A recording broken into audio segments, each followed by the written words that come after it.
Oh, thanks for coming out for the cookout. All I got today is some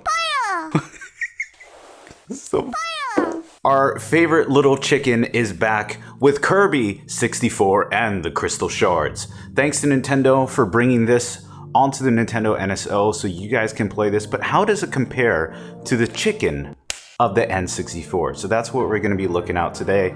But no, I'm not going to be doing a cooking video for you, but I do love my... Alright, you know what? This thing's getting cold, so I'm just going to like throw it back in the fridge, so...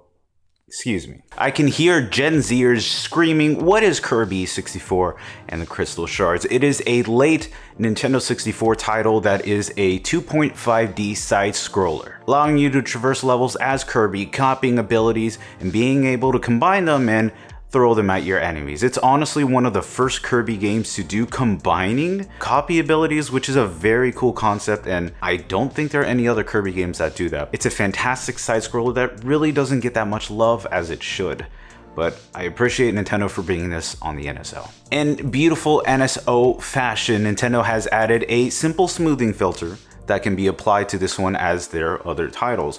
As I've mentioned in my previous videos, I'm not a fan of the smoothing filter, but being as this is a late Nintendo 64 title, it looks absolutely stellar. Our little Poyo boy is actually rounded out and he's looking great. All of the other characters look lovely and very nice and rounded. And this is one of those games that I think it looks fantastic with the smoothing filter due to the lovely art style.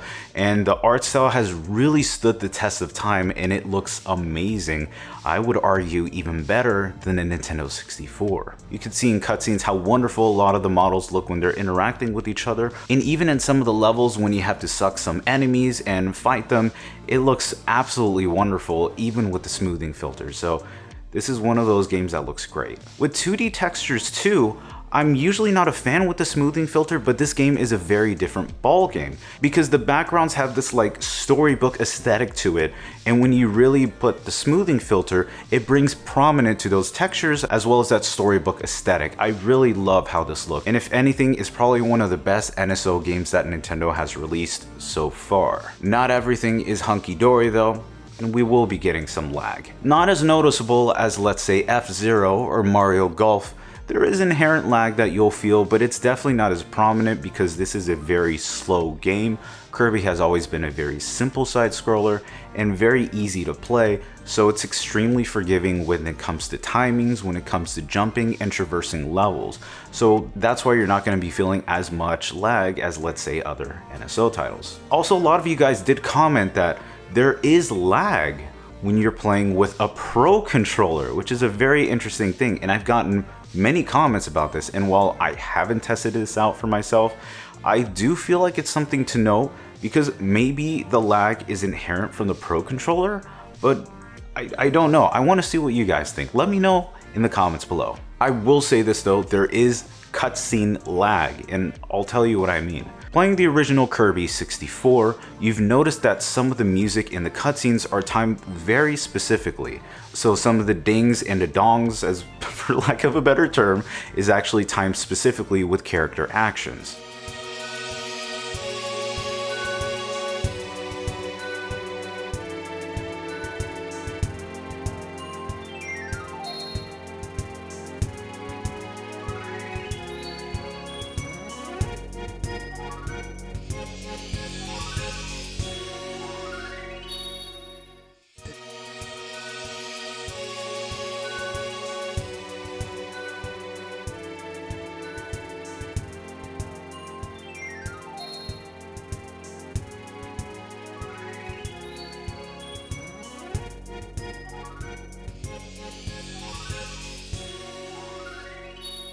Now comparing this with the Switch version, I do feel like some of the noises are slightly timed off, and if you can see in these comparisons, you can see exactly what I mean. It's probably one of the nitpickiest things I'll say, but considering that the developers really took their time to make sure that these cutscenes match the music and the cues of the character, I do feel like it is something worth noting because I would definitely not say it takes me out of the element at all, but it's just something I noticed when I was recording this, so hey, maybe you can tell me what it is. Something I would never recommend for any other NSO game except Kirby 64 is to not use the Pro Controller and not use the Nintendo 64, but use something else. Kirby 64 was raised on a side-scrolling background, and the controls will reflect that as well. You won't be using any analog controls of any means, but that's where the D-pad comes in.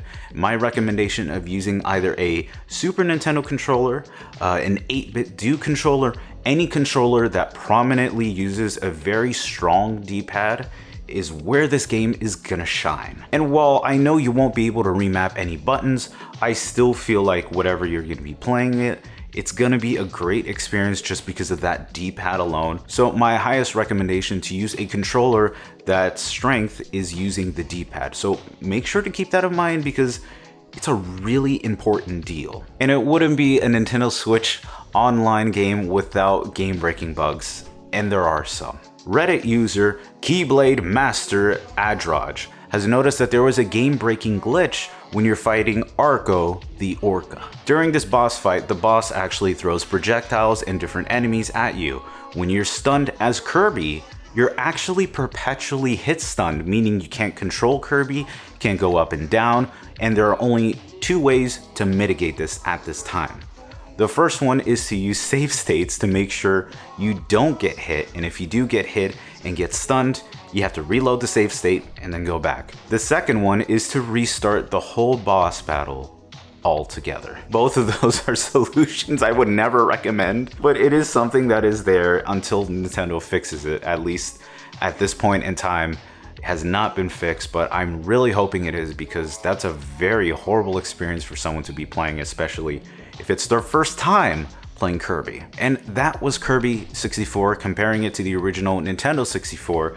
And it's funny, I was really going back thinking about why are my opinions so vastly different on each of the NSO games, and simply put, each one works differently when you're playing them. Games like F-Zero as well as Mario Golf are all based on timing, and some of them don't even look good with the smoothing filter, but games that are more prominent in 3D detail really shine when it comes to some smoothing filters, but then it might not control well. So some games play great, some games don't. And this can be a lot of factors. You can blame Nintendo if you want to some degree, I would agree with that. But also some games have just not been ported properly.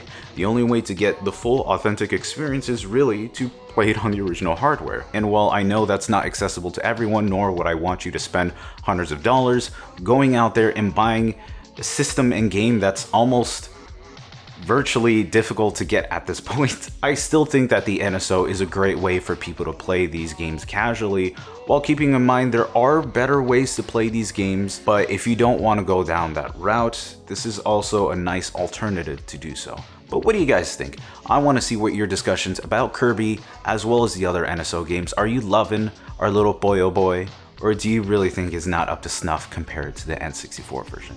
Let me know in the comments below, so we can have a nice discussion. And thank you guys so much for looking at the video. I really appreciate it. I got a lot of content here. It's been quite busy, but I'll make sure to get everything out as I can. Keep updated with the communities as well as my social medias, which is all down below, so you can see what I've been doing. And I also wanted to thank TLDR as well as PowerMatt for supporting the channel right here. But if you also want to see what else I do, I have everything else listed for you. Thank you guys. I appreciate it. I'll see you very soon. Take care.